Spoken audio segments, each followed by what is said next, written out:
So hello there. So actually I wanted to go to Salzburg, but it's a little bit cold, so the weather is gray and cold. And so I thought, well, let's have a video again about cheap places in Munich. And one of the places that cost nothing is here. That's Motorworld. So we're going there, and as you know, I'm not the biggest gearhead, but let's see what we find inside, and other tips are for other things. Okay, so enjoy the video. Motorworld is located in a huge industrial hall in Freimann, which is in the north of Munich. The building itself is an industrial monument. It was the locomotive repair hall 21, where Deutsche Bahn trains were repaired from 1942 to 1994. Since 2021, Motorworld has been located here, where everything no longer revolves around trains, but mainly cars and motorcycles. In particular, vintage cars and vehicles worth collecting are exhibited here. Also, exhibited is perhaps the wrong word. Motorworld is a mixture of parking lot, exhibition and showroom. On the one hand, collectors have parked their vehicles here, and on the other hand, vehicles can also be purchased here. Since you don't pay admission, you should have a bit of change in your pocket. There are also cafes and restaurants between all the vehicles. Even a hotel can be found here. A concert hall is located in Motorworld, where concerts and other events are held. I also like the Carrera slot car racing track that you can book. However, as I saw, it's not cheap. You should also have a look around outside, where you can still discover a few things from the locomotive past and also one or two exciting cars. The next stop is back in Munich's more touristy neighborhoods, near the Pinakothek der Moderne. I already mentioned in a previous video that you can visit the Pinakothek every Sunday for €1. It's also worth taking a look at the Pinakothek's forum, even without buying a ticket. But I'm here for the building on the other side. This building actually belongs to the Mathematical Institute of the Ludwig-Maximilians-University, but there is also the Museum Mineralogica München here, which in turn charges admission. But because this is the case, you can admire a lot of minerals in the entrance hall for free. It's interesting what crazy shapes that rock can take. If you want to see more crystals, there are meteorites and gemstones in the museum. The museum itself is open Tuesday to Friday from 12 AM to 4 PM and Saturday and Sunday from 1 PM to 5 PM. Admission costs €5, but this video is about free attractions in Munich, so maybe I'll do a more extensive portrait of the Museum Mineralogica in the future.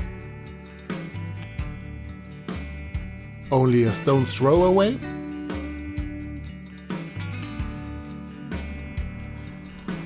So I'm now here near Königsplatz behind me, and if I turn around, you see Lehnbach House, but I'm not here for those museums. I'm here for the building behind me now, and that's a quite interesting museum. And let's go.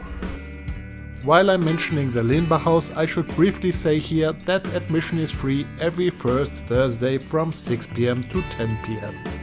Of course, there will be a video about my favorite art museum in the future.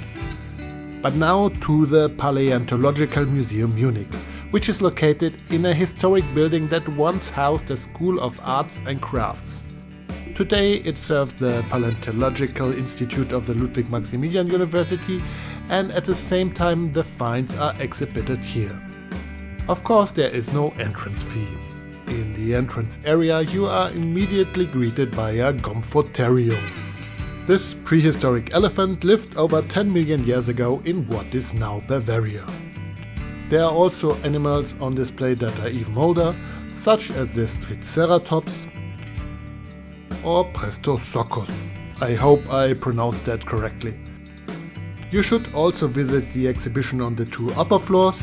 If I hadn't done that, I would have missed this beautiful saber-toothed tiger. There was also a special exhibition on ammonites on the top floor. The museum is usually open from Monday to Friday between 8 AM and 4 PM. The last tip is on the eastern bank of the Isar River. So hello there, I'm here at the Rosengarten in Untergiesing. I've never been here, so I show you on the map in the video where it is, and it's behind me. So let's see what we find there. You can also find the exact address of the Rosengarten in the description. Rosengarten means rose garden in English, but I was here a little early in the year. The only roses that were in bloom were these pink roadrunners. You should be here in June or July to see all the flowers. When I was here, other flowers were in full bloom. The lilacs in particular looked beautiful and were fragrant. A small stream also flows through the garden, which makes the whole thing particularly picturesque. The garden was created in 1955, so the city gardeners could test which roses were most suitable for Munich's urban climate. There's even a touch garden for the blind, where visually impaired people can also have a garden experience by touching the plants. I would be more careful about touching the plants in the neighboring garden. And here it's time for a German lesson. Gift doesn't mean gift in German, it means poison. So there is nothing to give away in this garden. On the contrary, there are poisonous plants here. You can also find out about the individual poisonous plants on the information board. Unfortunately, it's all in German, but Google Translate works wonders. So come along and immerse yourself in the idyll of the Rosengarten, and there's really no reason to argue here, even if the two of them see it differently. I hope there was something for you among those 4 tips. Munich doesn't have to be expensive. By the way, the music bed in this video is very special. If you liked the music, then take a look at the homepage of Ippio Payo or the homepage of the label Echokammer.